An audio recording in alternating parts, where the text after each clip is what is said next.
came up front and found the fire burning in our potato chip rack. There was a bag of potato chips on fire. I tried to put it out with an extinguisher and didn't do any good on doing that. So called the fire department.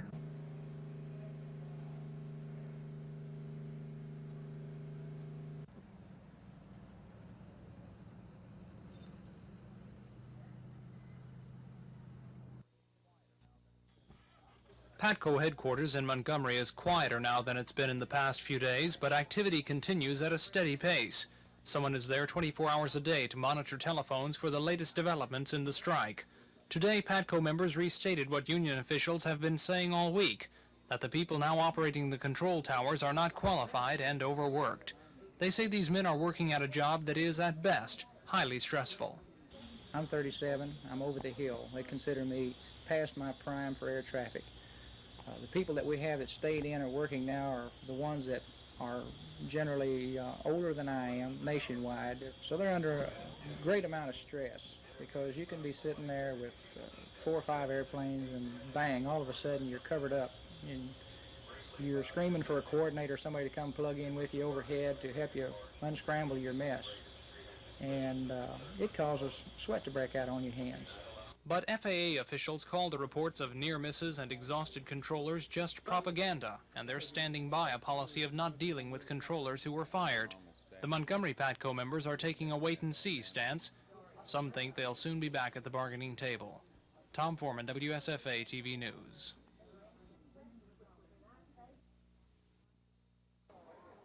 Thousands of blacks and whites line the streets of Montgomery chanting, "We shall overcome, and I ain't gonna let nobody turn me round."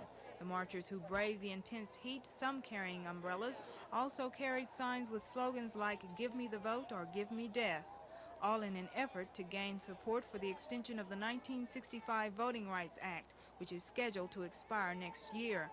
The act prevents officials in southern states from barring blacks from the polls. The 1.5-mile march is symbolic of the 1965 Selma to Montgomery March, which eventually led to the civil rights legislation and congressional approval of the Voting Rights Act. Heading the march were such nationally known civil rights leaders as Coretta Scott King, Reverend Joseph Lowry, Julian Bond, and the Reverend Jesse Jackson. When the group reached the Capitol steps, there were speeches from many of those civil rights leaders. Mrs. Coretta Scott King reminisced about the first march back in 1965, in which her late husband, Martin Luther King Jr., participated. And she shared some of the comments made by her late husband on that prestigious day. Today I want to tell the city of Selma, because we come from Selma. Today I want to say to the people of America and the nations of the world, we are not about to turn around, and today we say the same thing. We are not about to turn around. Other speakers advised the crowd on how to handle congressmen they've supported who don't vote the way they want them to. Your members of Congress and tell them that if they cannot vote for us next month, we will not vote for them next year. Then the keynote speaker, Reverend Jesse Jackson of Operation Push, stirred the crowd with his famous rendition of "I Am Somebody." Somebody. I am somebody. Respect me. Protect me. Never neglect me. Jackson urged the group to remain firm in their beliefs and not become disgusted and complacent about the Reagan budget cuts. He says now more than ever, blacks need to stick together, get out and vote, and get others to do so. Cassandra Taylor, WSFA TV News. The weekend crowd at Danley Field seems for the most part undaunted by the professional air traffic controllers' strike. Some flights are being canceled, but ticket salespeople say business is booming. And despite warnings by striking PATCO members that the airlines are unsafe, most of the passengers we talk to say they're confident they're not in danger. Oh, sure, definitely. I have all the confidence in our military people and the supervisor. I think that they landed me safely. Yeah, I do. I really do. You know, I trust the airplanes and the pilots more than I do the air traffic controllers. Not really, I don't. Because I'm not going to trust, I don't know, the controllers, you know, they're having to direct the flight. I don't really feel safe, but I have to go back home to my job. But opinions on whether or not the strike is justified are more varied. Well, I'm sure that each one of the people who are striking is justified, but I don't know that it's justified in the public's eye. I can see that they have a point, yes. I understand why they're striking. They're federal workers. They took an oath. No, I don't agree with the strike. Do I agree with what Reagan did? No, because it doesn't mean anything. When they come back, if they should come back, it will be forgotten. Latest reports from the FAA say 75% of the commercial flights in the United States are operating. Few of the travelers say they're having trouble getting where they want to go, just a little inconvenience finding luggage in some cases. Tom Foreman, WSFA TV News.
Nice and easy, and he won't even hardly know. See?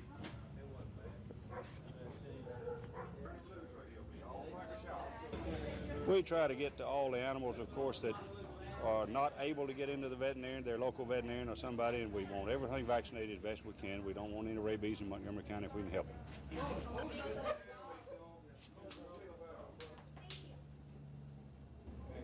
How old was he? About 7. And your name? Tyler. Your address?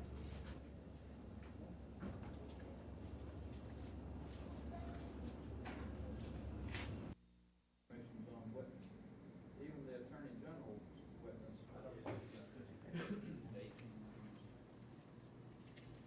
you recall Dr. Legler recommended 13 months by just looking at the model, is that correct? About that stage, by 13 and a half, 14 and a half, somewhere like that. I don't remember off the top of my head. The lowest numbers that were feasible numbers that has been consistently below the commission's on rate of return. And Dr. Legler is one of those. Your Honor, I have no further questions. Thank you, Doctor. Thank you.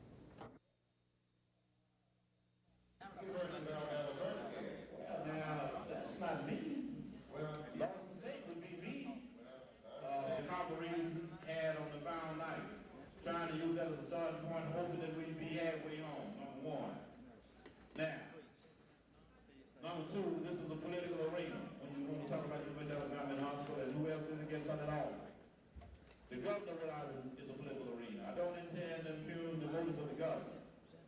I don't know what his reason was. He might have put more in there in his budget, just like Reagan did with the oil. Alabama's population grew by about 400,000 people over the last decade, but not evenly across the state. So Alabama's legislature must redraw its congressional districts so that each of Alabama's 7 congressmen represent about 555,000 people. To accomplish that, a legislative committee has been working with the 1980 census figures and has prepared a bill that is now on the House floor and in the Senate Judiciary Committee ready for possible debate during the special session. The committee plan would make no changes in the 1st Congressional District, now represented by Jack Edwards of Mobile, or in the 2nd District, represented by Bill Dickinson. But the population didn't remain proportional in the 3rd District, represented by Bill Nichols.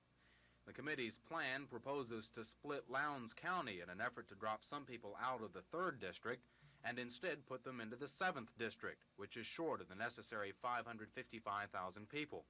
To complete the balance of Richard Shelby's 7th District, the committee also plans to scoot the southwest boundary of the 6th District up a little, as well as split just more than half of St. Clair County into the 7th District. The 6th District, represented by Albert Lee Smith of Birmingham, would then be smaller but still represent the necessary number of people. District 4, represented by Tom Bevel, would suffer the loss of part of St. Clair County as well as part of Franklin County. Those people in Franklin County would then be represented by Ronnie Flippo in the 5th Congressional District. Although the committee has spent months working on the bill, there are some who reportedly still don't like the changes being offered, apparently because of the change in voting patterns that will occur within those districts. So it's expected there'll be a number of amendments offered when that bill comes up for debate on the House floor, and that likely will be this week. Chris Grimshaw, WSFA TV News.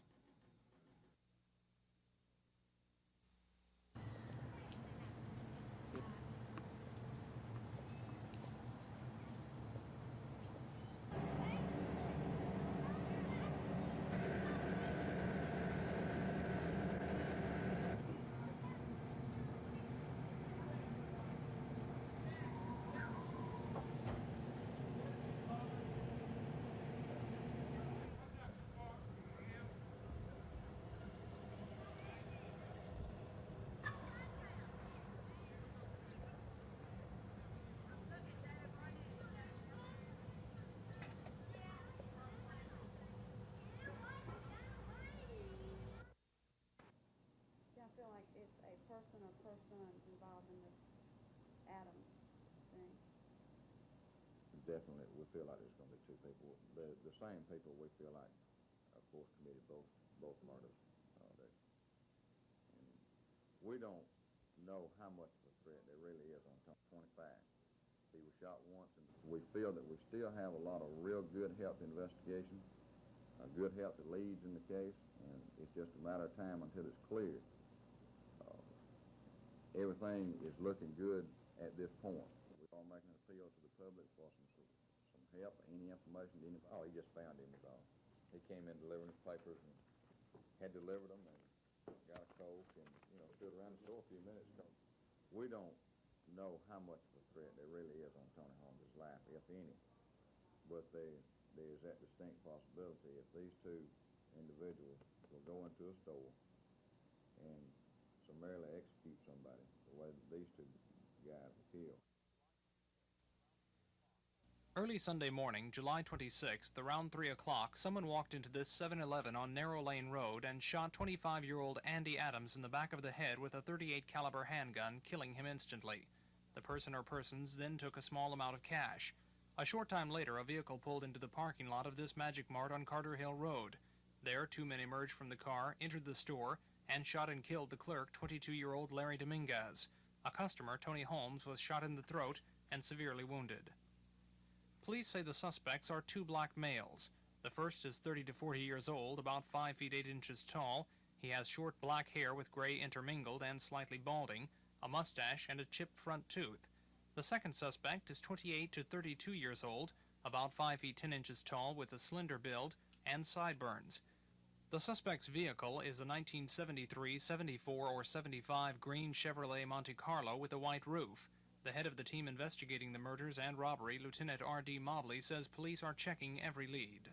We haven't had anything like this in Montgomery in a number of years, and I'm at a loss for a reason as to why it surfaced at this particular time. We've checked out approximately 250 to 300 vehicles and about that many different individuals in this case so far. We feel that we still have a lot of real good help investigation, good help that leads in the case, and it's just a matter of time until it's cleared. Tony Holmes, the customer who was shot, survived but remains under police guard. Tom Foreman, WSFA TV News. Any information that anybody might have. We will release to you this morning some pull these things over on the governor, no matter who he is or whatever. But a new governor gets the loyalty of the majority of those new people right off. Now here, I'm talking about Bob's, that he's recommending. I'd rather to deal, the only time to do that is right after the election and before the governor comes in. Well, now that's where Bob made his mistake. He did not realize that, and he let the legislature get organized where the people that were running the legislature were not in any way obligated to the incoming governor for their position. I was the only one that ran a campaign that was in the black. I made the decision from the very first day that we weren't going to sign any notes and weren't going to have any people hung out, and I wasn't going, if I won, wasn't going to be a chance of winning. Miss Bob really made a invite me. I have rambled a little bit, but I think that'd been a lot better than me reading something that didn't really say anything, so it might have looked good in the press like I was for, motherhood and against dope and crime. So thank you very much for inviting me back with you.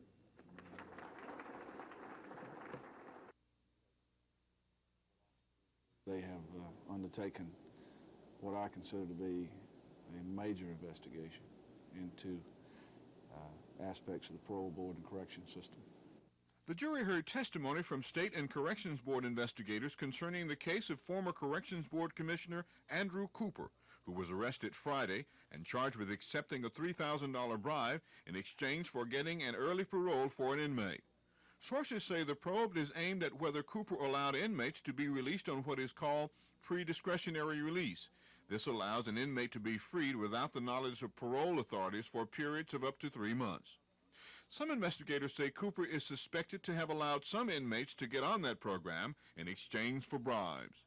Among many witnesses before the grand jury today was House Clerk John Pemberton, who met with investigators and jury members for at least 15 minutes. District Attorney Jimmy Evans declined to comment on what aspect of the case Pemberton was called to testify in. I'm not going to comment on about who's under investigation. There's all kind of media reports about folks being under investigation, and let me just say this. Only the grand jury will know who's under investigation, and I don't feel like that I can do anything but compromise the integrity of law enforcement by talking about who's under investigation in the media. TV12 News has learned that grand jury subpoenas for banking records were sent to more than 300 banks in Alabama today. Although prosecutors declined to identify whose records were being checked, we were able to determine that investigators hope to find clues that may lead to people inside the Corrections and Parole Board responsible for roles in the alleged parole buying scandal being investigated by the grand jury. Indictments in the parole buying case are expected by the middle of this week. This is Norman Lumpkin, WSFA TV News at the County Courthouse. The Board of Directors voted to close the Y in spite of objections from South Y members. Speaking for those members, Mark Bradley told the board that there have been a lot of rumors about the South Y in the last couple of days. He says the members were surprised to find out last Tuesday that they would close. And he said if the membership had known sooner, it could have either tried some fundraising activities or prepared for a possible merger. Board Chairman Trainum Fitzpatrick says the South Y has had a 6-year history of financial difficulty, which hasn't shown any sign of improvement, despite the efforts of laymen.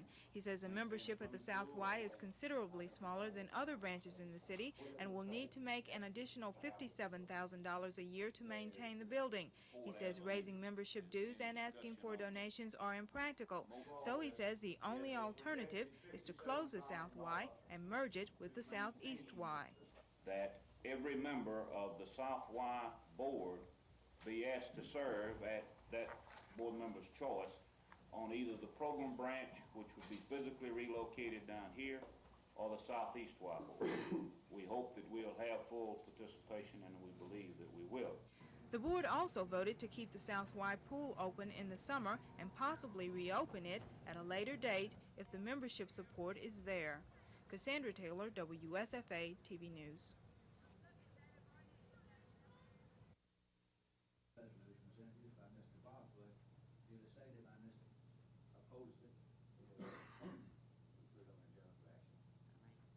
We would also like to thank the commissioners and Mr. Trotter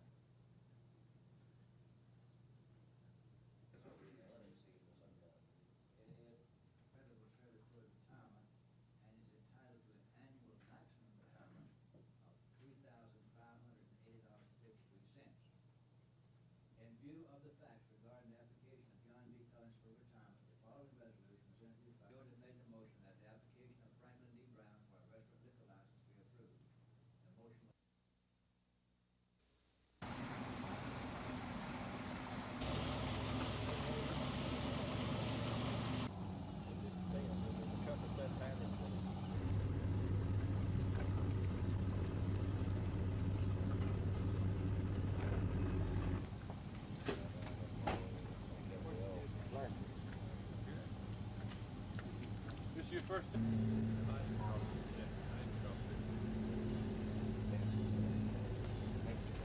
No, I haven't. But I can see why they want to put them those boats.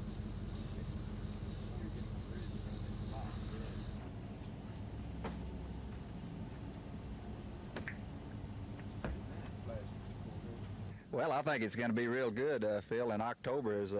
We've seen a lot of cover on the river. Of course, we're just out there looking around, and we haven't caught many fish, but can't think of too many places that fishing is good in August or in the summer months, but looks real good to me. I believe it's going to be good in October. How about it, Rick? Well, I think, you know, the chances are good it's going to be one of our better classics from things that I've seen out here, and I think the cooler water and cooler weather will make fishing a lot better. Larry, how can you project yourself 2 months from now in this type of weather and try to figure out what's going to happen in October? Well, you more or less got to go by the seasonal patterns that time of year, and the water's going to be a lot cooler, and your fish are going to be more active, and I'm kind of like Ricky. I feel like that it's going to be a real good classic, and it could set a record as far as total pounds is concerned. If we get a lot of rain and the water level is a lot different, is this going to mess you up as far as using this time for practice? No, I wouldn't think so. If you get a lot of rain, the only way it's really going to hurt us if it muddies up the rivers and the creeks, and I don't think that's apt to happen in October. Okay, based on what you guys have done these 2 days, do you think you're ahead? Do you think you have an idea of what you want to do on your practice? How many practice days are going to be this year? 1 or 2? Two this year? You have any idea what you're going to do, Ricky? Not really. I'm going to basically hit flat water, shallow water, water that's, you know, not necessarily close to deep water. I think most of the fish will be up there, and I think spinner baits and crank baits and buzz baits will be the best baits. You're going to go up and down river, you think, based on what you've seen so far? Well, I'm not going to try to let that influence me because I think things will change come October, and I'm going to, like Ricky said, I'm going to be fishing shallow and trying to cover a lot of water. We know that there are a lot of big bass in the state of Alabama because we fish several classics here, and again, this classic could produce some real good fish. Well, I think my name was mentioned because of the position that I held, and I am quite known in the prisons. I get hundreds of letters a day. I did get hundreds of letters a day when I served on the parole board. We answered all those letters. We kept in contact with prisoners and their families, and so I think that anyone who held the position that I held would have been named. What impact has these accusations had on your personal life? This assassination of my character has hurt me and my family very deeply. I've worked hard, I've worked conscientiously and honestly for 26 years, and it has just really hurt me terribly. Do you plan to take any action to clear your name? Oh, yes, indeed I do. I have consulted an attorney. We have notified the Birmingham News and asked for an immediate retraction.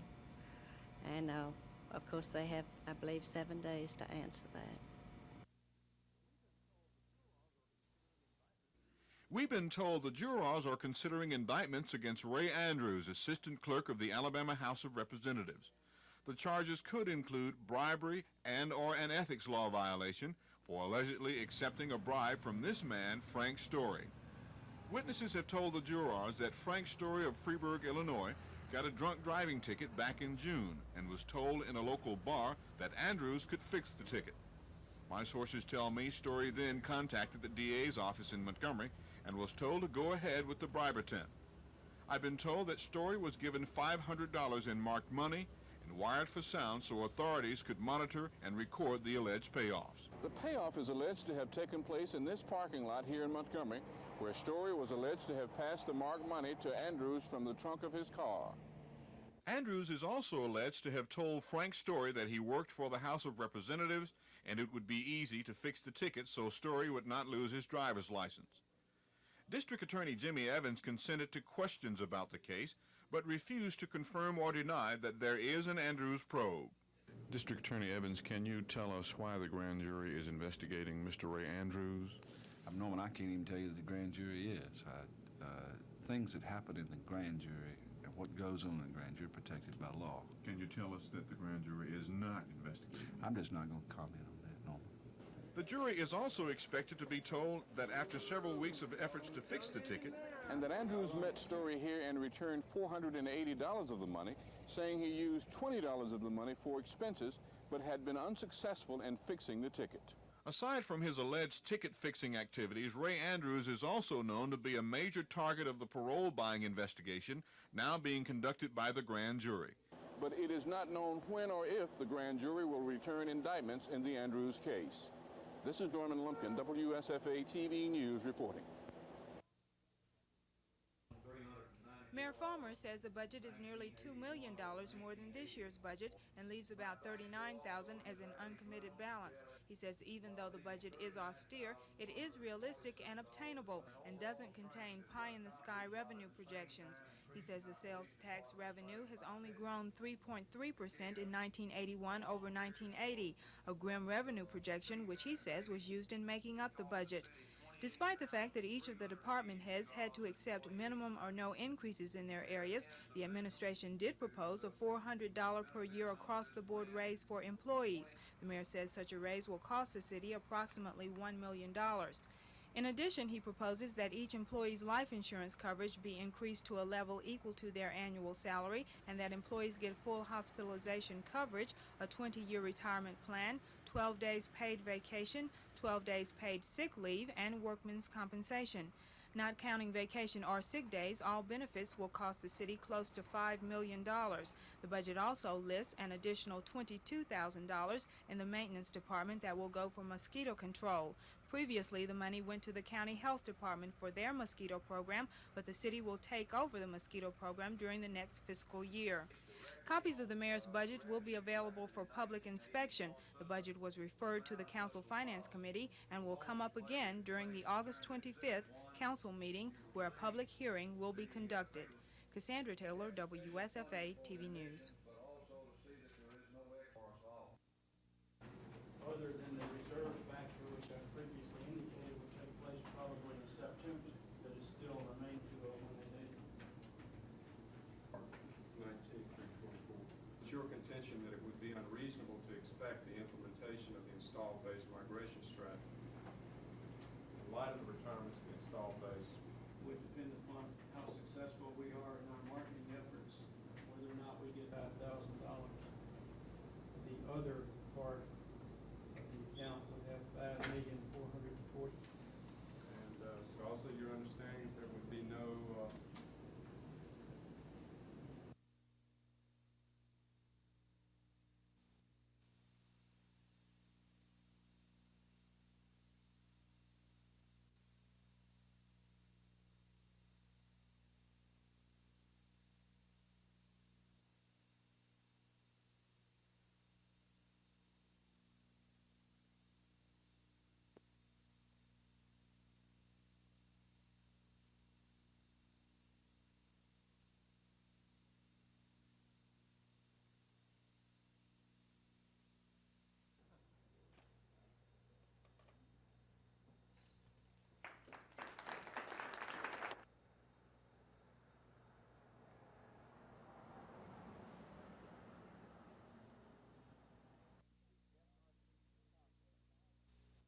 SRC process.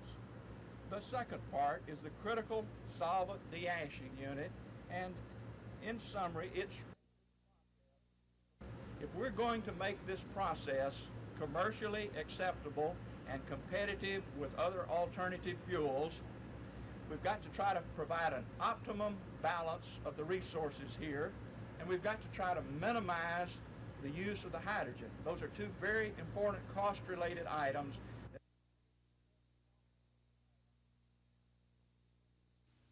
In child daycare, which are many of them are black, low income, hard to employ people like women with children and so forth. We've lost 1,000 jobs, see, in the last couple of years in this one area alone. Now, where those people are, who were getting training, who were open, we were not meeting the need, serving 12,500 children.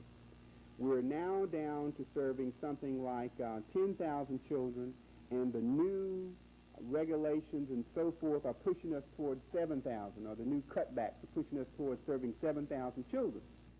and we're going to talk about whether we're going to serve 5% more or less, we're not in the ballpark in terms of meeting needs. Documented needs in their community where those programs are and so forth, they're just lost to the world. So that they're kind of faced with. Any other comments? We don't have to have official public hearings, and we don't have to have 15th deadlines to go back to our communities and talk about the impact. U.S. Senator Jeremiah Denton's office notified Mrs. Collier of the appointment last night. The committee is headed by Secretary of Commerce Malcolm Baldrige and U.S. Trade Representative Bill Brock. What will be your official capacity as a member of the committee? This is a 20-person committee. They meet at regularly scheduled intervals, but they also can meet in any time the Secretary of Commerce or Special Trade Representative asks them to meet. Mrs. Collier says, as a member of the committee, her interest will lie in strengthening what she says is the industrial base of the United States. I think a country is only as good as its industry. Industry means jobs. Jobs means, whether the nation's successful or not. I think that industry has to be one of our greatest concerns in the 80s. Mrs. Collier says she expects the committee to have significant input into the Reagan administration's industrial policy. Dan Black, WSFA TV News.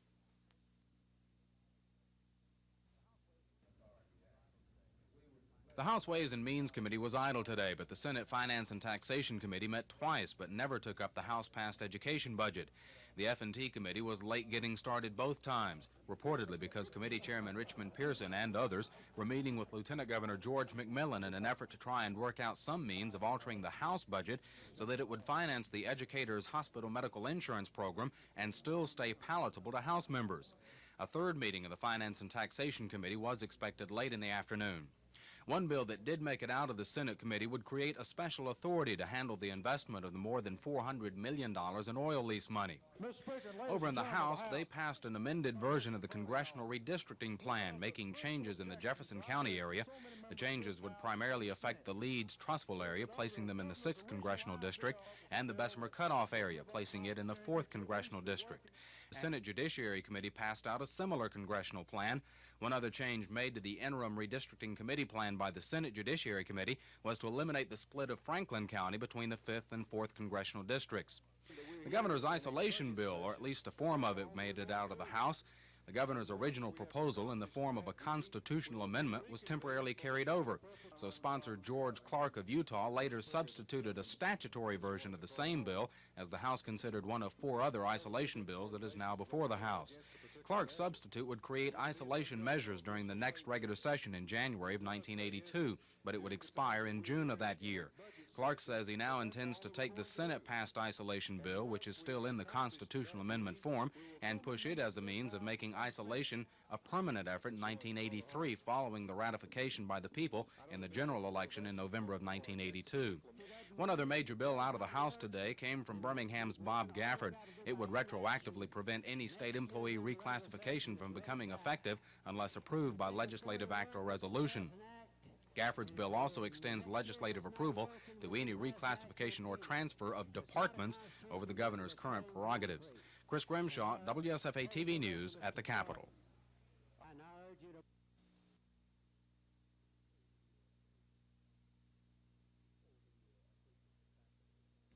What will be your official capacity as a member of the committee?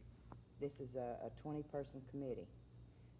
They meet at regularly scheduled intervals, but they also can meet in any time the Secretary of Commerce or Special Trade Representative asks them to meet.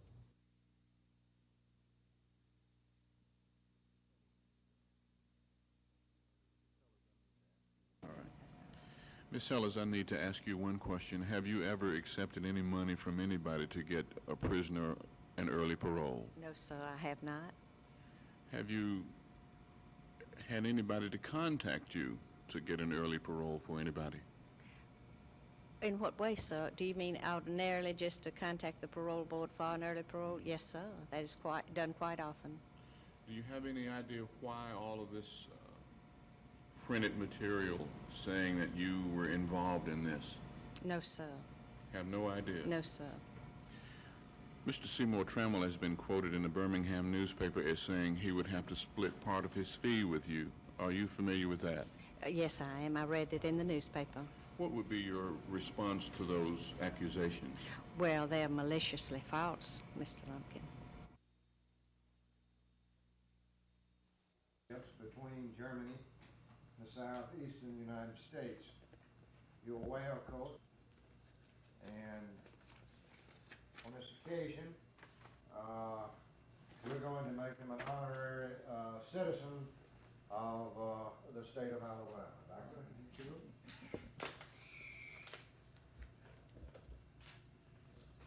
Thank you, sir. Thank you so much. I'm very much surprised that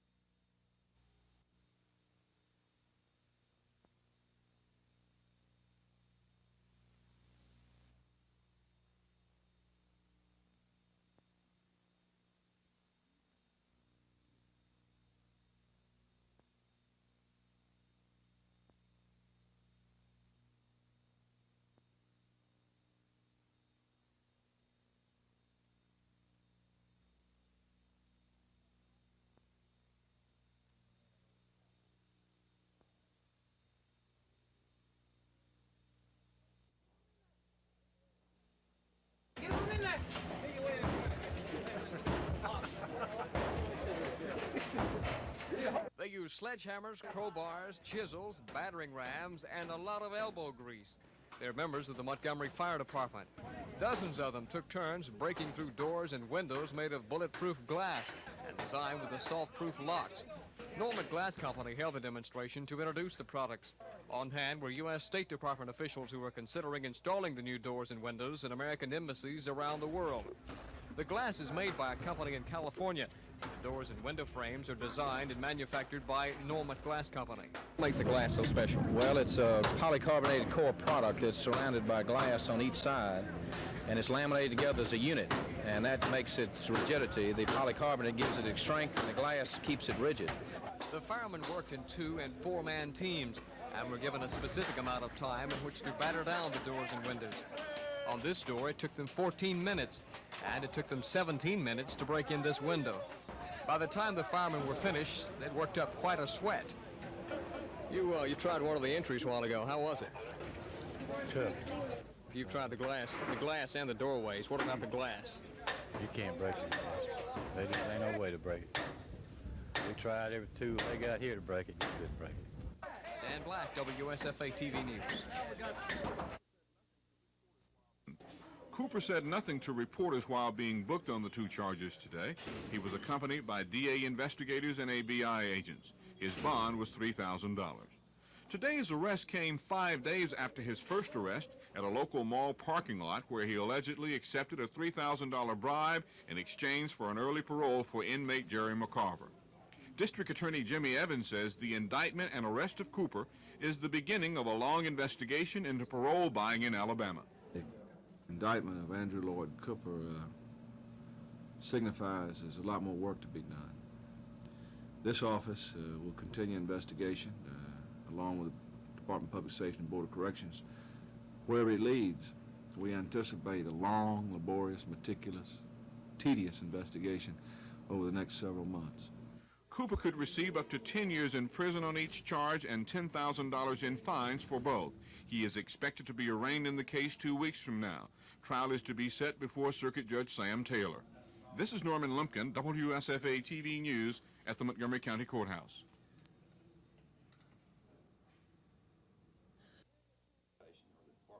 Montgomery Area Transit System General Manager Paul Queen says Federal Law 504 required that all new buses be made accessible to the handicapped by including wheelchair lifts. He says the city bought 4 new buses which complied with the law and found out 2 months after they were delivered that the lifts are no longer required. We could have purchased 5 buses for the same price as we purchased 4 buses with lifts, and I might add lifts that people are not going to use. Why are they not going to use them? Because it's not feasible. The system won't work. Section 504, and the reason that it's being changed now was finally somebody in Washington decided that, hey, this is not going to work. This is not sound fiscal policy, this is not sound management, and it's not going to do the people that need any help any good. Queen says the law does state that special provisions for the handicapped can be made by local agencies. He says here in Montgomery, the handicapped can use SCAT vehicles operated by the city's Planning and Development Office, which will pick up handicapped persons at their door. Queen says the 4 new city buses will still be accessible to the handicapped and will be placed on scheduled routes in the fall. He says the routes will include the South Lawn and Twin Gates area, Gibbs Village, Ridgecrest, and Narrow Lane Road. Cassandra Taylor, WSFA TV News. The state Senate has been debating the education budget since about 4 this afternoon. This is the House-passed budget, which saw some changes when it was acted on by the Senate Finance and Taxation Committee late yesterday. The budget now contains an extra $6 million for educator hospital medical insurance, money that was taken out of the minimum program category. In other words, the Senate committee reduced per-teacher classroom dollars by just more than $100 in order to provide those teachers with more insurance coverage. There has been several attempts to restore some of that classroom money and instead reduce higher education funding by a total of about $2 million for the insurance purposes. Earlier today, the House Ways and Means Committee took the larger Senate-passed budget and substituted their smaller House version for it, placing it in a position to be debated on the House floor tomorrow. The Senate side shows signs of holding steady to its intent to increase hospital medical insurance, but the House side is still holding firm against that proposal, particularly when that increase comes at the expense of the minimum program. The governor's budget isolation proposal is making small gains. The House is in a position to consider the Senate-passed constitutional amendment that would apply 2 years from now if amended, and the Senate Finance and Taxation Committee today approved a House-passed statutory version that would apply during the next year. Action on both bills could come tomorrow. Chris Grimshaw, WSFA TV News at the Capitol.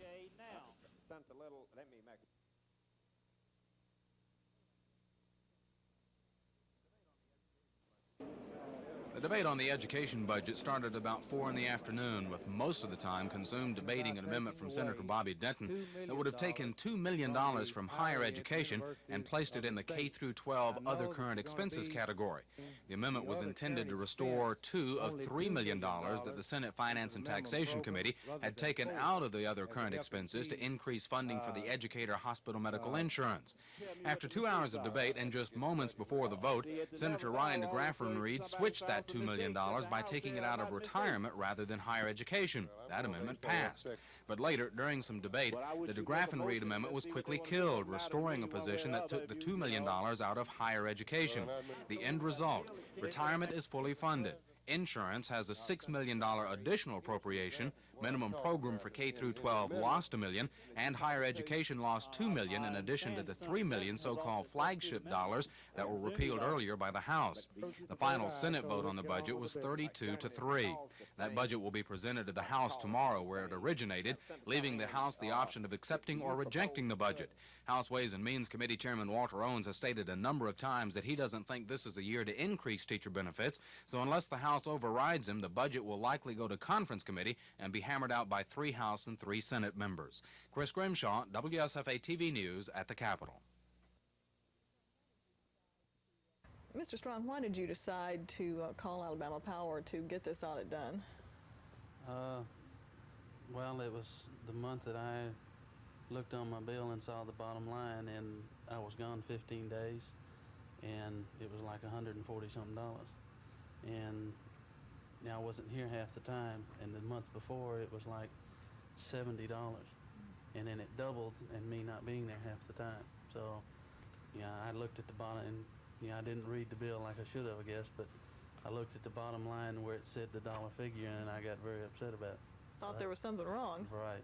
The first thing the auditors do was measure all of the square footage of the house, the yard, doors, and windows. They check the attic for insulation and vents and locate areas where energy may be escaping.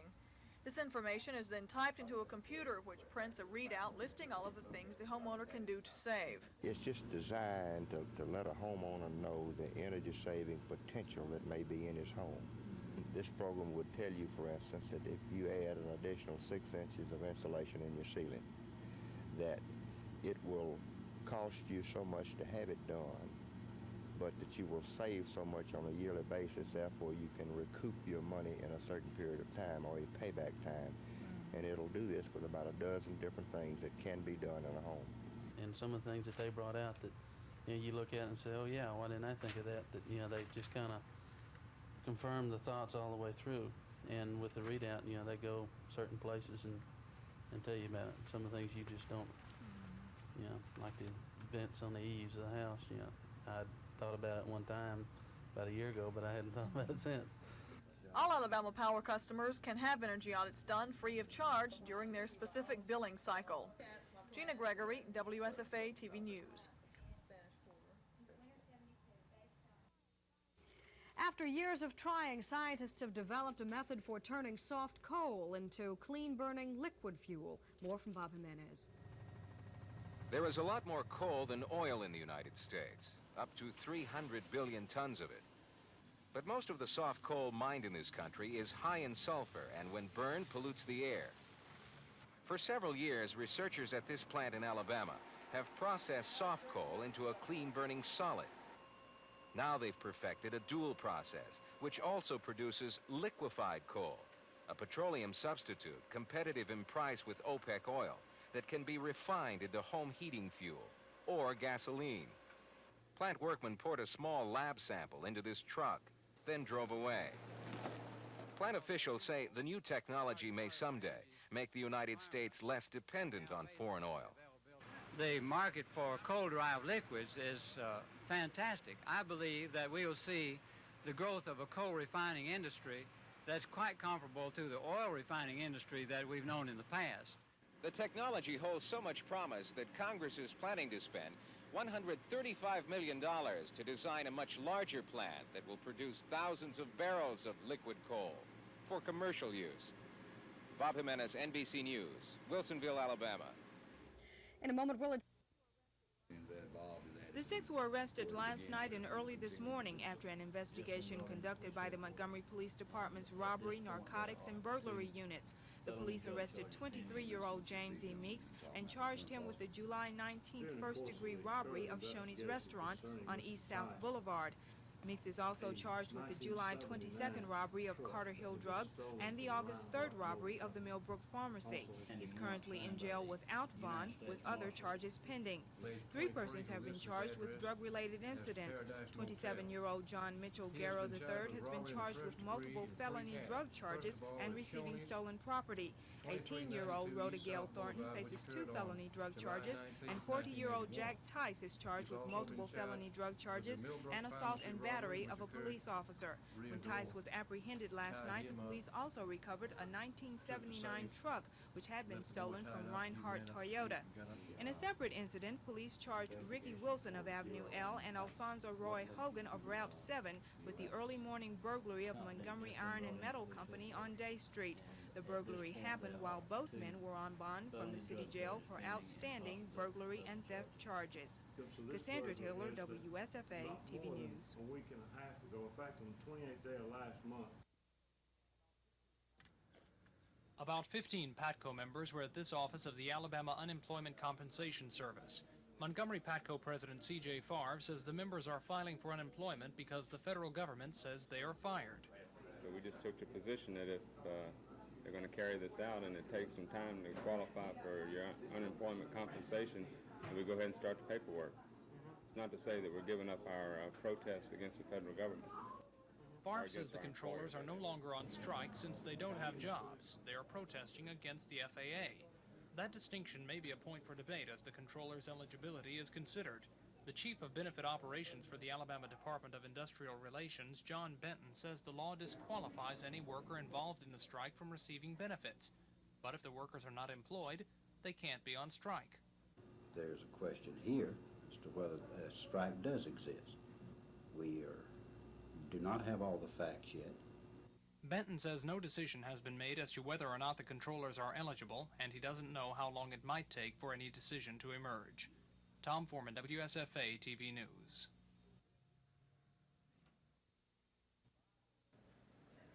The Bible tells us that that we will coming back into a time. I cannot emphasize too much the importance of vocational education to give a youngster the same kinds of education in the same amounts that they did 10 years ago is ridiculous. So we must be willing to meet that challenge. provide the kind of vocational programs that this state and this region, this nation will demand, not tomorrow, but several years hence.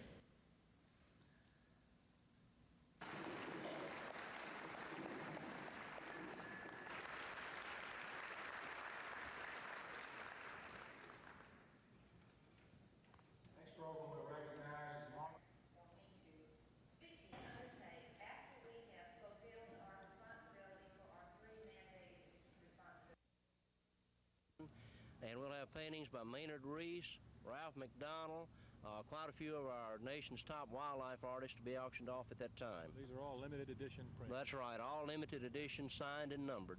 All right, what are some of the things you're going to do beyond that? All right, we're going to have our Governor's Awards banquet Saturday night, also at the Governor's House, where we'll recognize the top conservationist in the state. And we will have an awards luncheon at the Governor's House Saturday, where we'll recognize the winners in our Big Buck Awards program. We have one deer that qualified for Boone and Crockett record book, a really outstanding deer taken in Alabama. 5 taken with a bow and arrow that meet the minimums for the Pope and Young record book. All these will be on display. We'll also have a program discussing mitigation of lands relating to the Tennessee Tom Bigby Waterway project. That is, replacing the lands that the project will destroy in construction, huh? This is right, this is right. This is very important to wildlife. Right? It really is, because a lot of that land is prime river bottom hardwood river bottom land that is prime habitat for deer, ducks, turkey, squirrel, a lot of wildlife. And the size of the bass is going to be discussed? Right. Sam Spencer, Fisheries Chief for the Department of Conservation, will have a discussion on whether we need a size limit for bass in our freshwater lakes and streams in Alabama. The Senate changed House budget was among the first business in the House this morning. Ways and Means Committee Chairman Walter Owens urged the House to reject those changes, which included reductions to higher education and elementary secondary education in order to increase educator insurance by about $6 million. But education forces led a strong fight to accept that budget, but missed by one vote in adopting those Senate changes. The budget was then turned over to a conference committee. The 6 members of that committee later showed up in Governor James's office, where they stayed for about 2 hours. Although the conferees resurfaced in the legislature later, there was no word on how the budget deliberations are going. Meanwhile, the governor's budget isolation reform measure received final action in both houses. The House adopted the Senate's constitutional amendment isolation bill that will go to the voters in November of 1982 for possible ratification. The Senate later passed a statutory isolation bill that would apply to the regular session in January of 1982. In the midst of all of this, a conference committee on the congressional redistricting bill adopted a version accepted by both houses. In that bill, Lowndes County, which is now in the 3rd congressional district, will be switched over to the 7th district. Other changes apply to the Jefferson and St. Clair County areas, swapping census tracts between the 6th and the 7th districts. Chris Grimshaw, WSFA TV News at the Capitol. It was late in the night before the House and Senate Conference Committee members emerged from Governor James's office with a compromised $1.337 billion education budget. When it was first presented to the House for acceptance, it was clearly said there was almost $4 million additional funding for hospital medical insurance for educators, but nothing else. The House accepted that budget and sent it to the Senate. But once it hit the Senate floor, the snag developed. The Senate conferees said there should also have been a conditional appropriation of $3.7 million on top of the extra $3.7 million in absolute money. So the conferees rushed back to the governor's office to clear up the misunderstanding. The explanation? The conditional appropriation was talked about in the governor's office, but House members said they didn't think it was adopted by the conference committee. Senate members said they and the governor thought it was. The House already gone, the Senate voted to accept the budget without the conditional appropriation, with the reported promise of Governor James that he would include the conditional appropriation in an executive amendment next week. The insurance was funded partially at the expense of the appropriation to retirement. The governor's budget isolation measures passed, one in the form of a law affecting the next regular session, the other in the form of a constitutional amendment, which, if ratified by voters in November of 1982, would apply to all subsequent regular sessions. And a congressional redistricting bill changing the lines of representation for U.S. representatives was adopted. The only change affecting the south central portion of the state moves all of Lowndes County from the 3rd to the 7th congressional district. Both houses return for what could be the last day of the special session on Tuesday. Chris Grimshaw, WSFA TV News at the Capitol. That in the Dr. Porter says higher education will only get $259 million for the next fiscal year, which he says is $20 million less than what they're getting now. He says this will result in a third year of proration. I expect that they will probably wind up with about 5% proration. The institutions in Alabama are well below the regional average in their per-student funding. The state is not doing well by its students. Perhaps my most serious concern about the budget is that the universities suffered in their relative distribution of the scarce resources that were available. In the proposed budget, the universities will receive only slightly more than 19%, and in the past they've received better than 20%. This morning's meeting is Dr. Porter's last as ex-executive director. His resignation isn't effective until October 1st, but he'll be retained as the commission's full-time consultant until September 30th. After that, he says he'll go to the University of Alabama, where he'll teach education administration. Cassandra Taylor, WSFA TV News.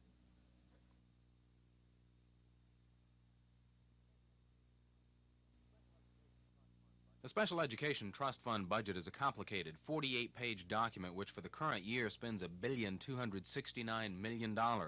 This represents the amount of money after the education fund went into 10% proration because taxes weren't meeting projected growth levels this year.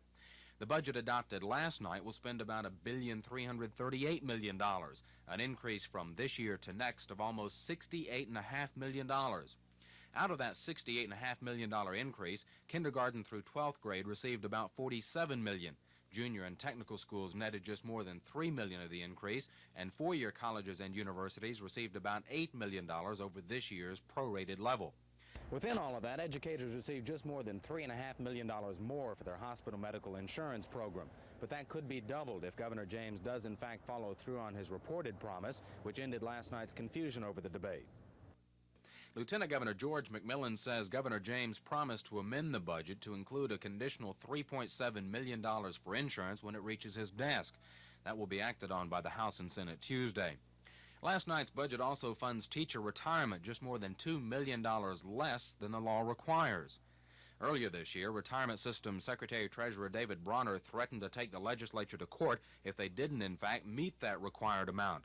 But the legislature has included the amount of the shortfall in a conditional appropriation that could be released next year if the money is available. Chris Grimshaw, WSFA TV News at the Capitol.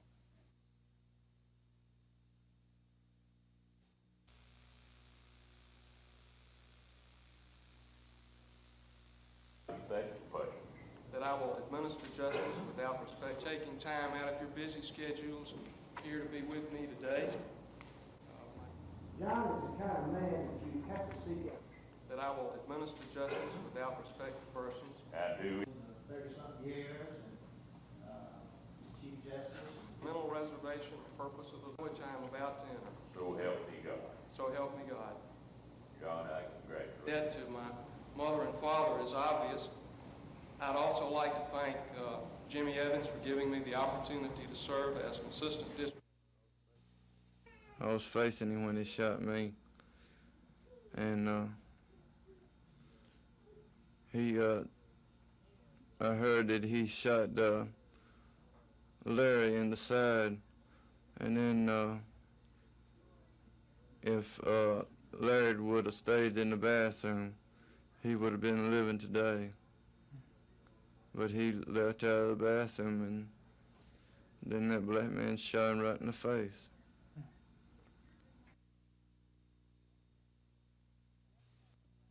The advertisement ran in early July and said no warning would be given before the $100 fine was imposed, but eclectic Mayor Jerry Thompson says there is no city ordinance to support any fine for misuse of water. And I just made the statement, and the council backed me, that no arrest would be made because there is no city law saying that you will be fined $100. Thompson further charges that the Water Board has been mismanaged over the past 4 years. He wants Eclectic to have a water system of its own and no longer buy water from neighboring cities as it does now. But the secretary of the Water Board, Sue Hall, says the system has not been mismanaged. She says plans are underway to tie into another water system which should keep Eclectic from running short of water in the future. And she says the ad that ran in the paper was a mistake. Last year, when we asked the town council, which was the old council before the new council took over, we asked them to impose that fine and to write up that ordinance. It was really a mistake on the clerk's part at the time. The water board assumed there had been an ordinance written. There was supposed to have been an ordinance written, but it was not written up. Both Ms. Hall and the mayor say the council voted to make the fine a city ordinance, but the final paperwork was never completed. But the mayor and city council also have a court challenge against one water board member, who they say was appointed to the board illegally.